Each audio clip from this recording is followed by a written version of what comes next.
Avrete sentito parlare in tanti di New Revival, infatti è un termine che in questi anni viene abusato a mio avviso anche e soprattutto da webzine importanti, che usano questa parola a sproposito. Per questo oggi sono qui per cercare di fare un po' di chiarezza spiegandovi cosa significa veramente New Revival, dove si è sviluppato, con che esponenti e soprattutto in che misura.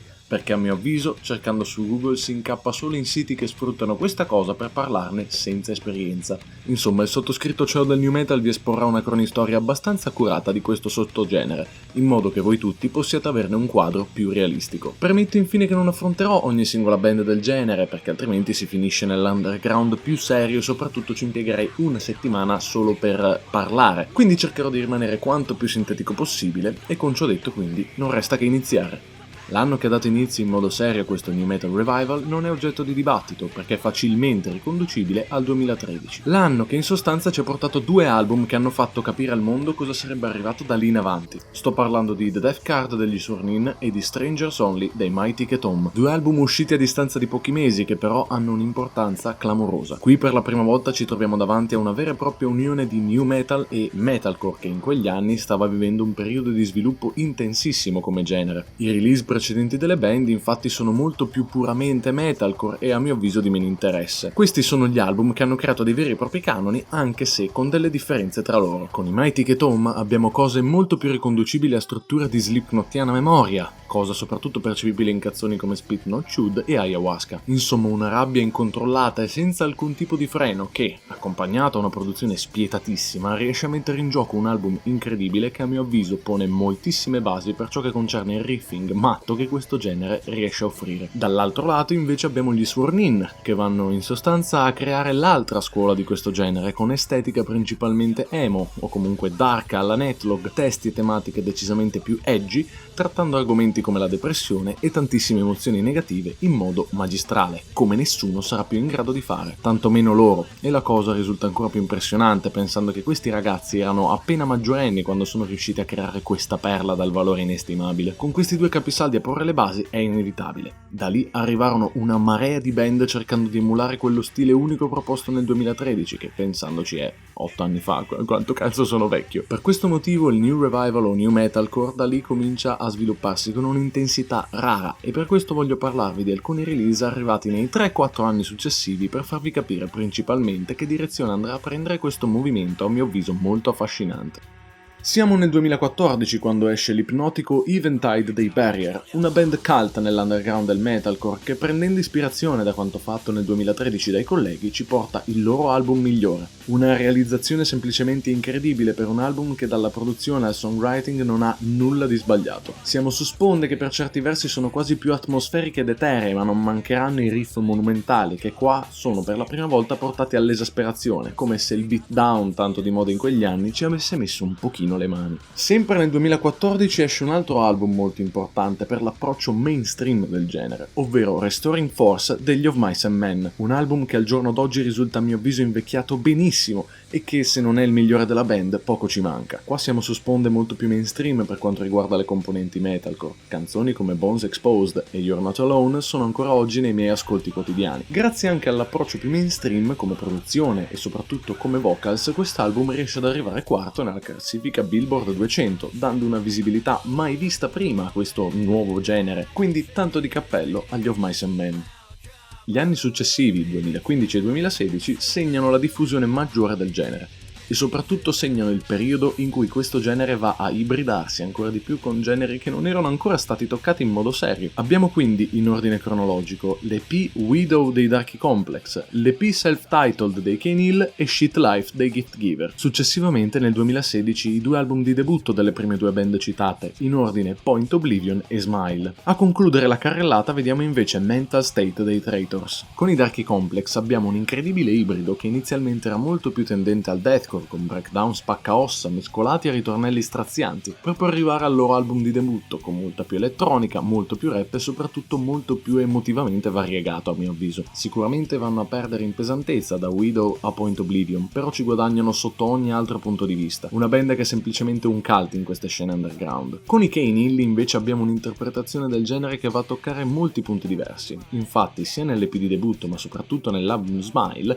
Abbiamo tantissime influenze che vanno a richiamare sia il new metal ma anche appunto l'industrial metal, alla Marilyn Manson o Rob Zombie, sotto vari aspetti, dalla strumentale e soprattutto nelle vocals. Uno stile assolutamente unico che vedrà poi il suo massimo sviluppo con l'incredibile album Too Far Gone, e se non avete ancora scoperto questo gruppo ve lo consiglio perché canzoni come It Follows, Screwtape e The New Jesus sono un vero toccasana che mostrano a mio avviso il potenziale mainstream di questo genere.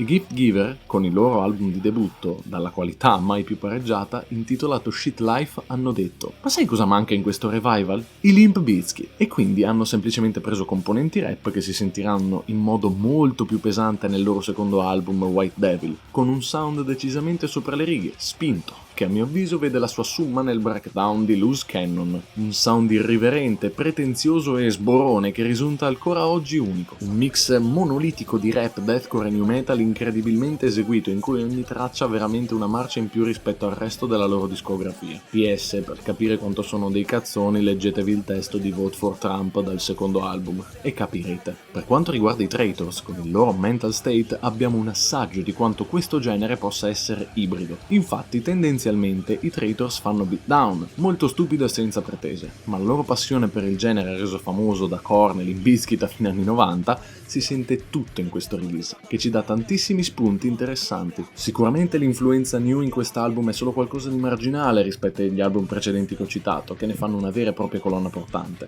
però sicuramente canzoni come New Hate o Ego Trip possono dare un'idea di quanto la semplicità del new possa essere versatile. Postscriptum: se vi piace il beatdown e non conoscete il loro album The Hate Campaign, siete degli incivili, è un cult e andate ad ascoltarlo. Quanto cazzo ho scritto, basta. A questo punto il genere diventa un vero e proprio movimento nell'underground che, come nel new originale, ha varie estetiche, varie derivazioni, vari sound e vari mood, che rendono lo spettro del new metal sempre più grande e valido. In questo modo vengono a svilupparsi tantissime realtà più piccole e allo stesso tempo band storiche cercano di riconfermarsi tornando a creare sonorità molto più old school. Vedono la luce in modo serio nel 2017 tantissime nuove realtà che vanno a dare un altro tipo di sonorità a questo revival in modo molto più concreto, in modo da consolidare quanto fatto fino ad ora. E ora appunto vado a spiegare meglio questa cosa con qualche ulteriore esempio.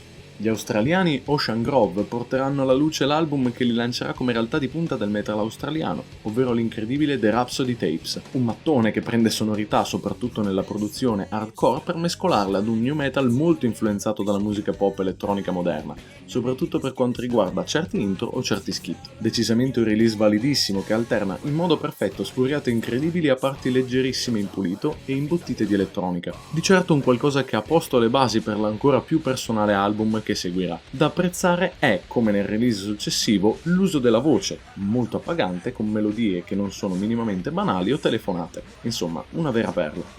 Gli americani Dead con il loro Misanthrope ci portano il release probabilmente meno interessante in questo trittico che vi sto proponendo, ma sicuramente vanno menzionati per la loro capacità di creare del new metal canonicissimo, canonico al 100%, ma con un approccio veramente moderno sia nella produzione che nelle scelte stilistiche. Qua non si tratta di mescolare il new al metalcore, ma quanto più di riproporlo con una veste nuova, e la cosa si può sentire nel modo più palpabile con la traccia simbolo dell'album, Anti-Everything, un ammasso di cliché canonico ma con un approccio e un mindset che rende giustizia, nonostante rientri nei principali canoni del genere. Un album decisamente godibile, nonostante segua un percorso scritto anni e anni fa, che sicuramente è decisamente più valido di ciò che verrà successivamente da parte della band di Tempe.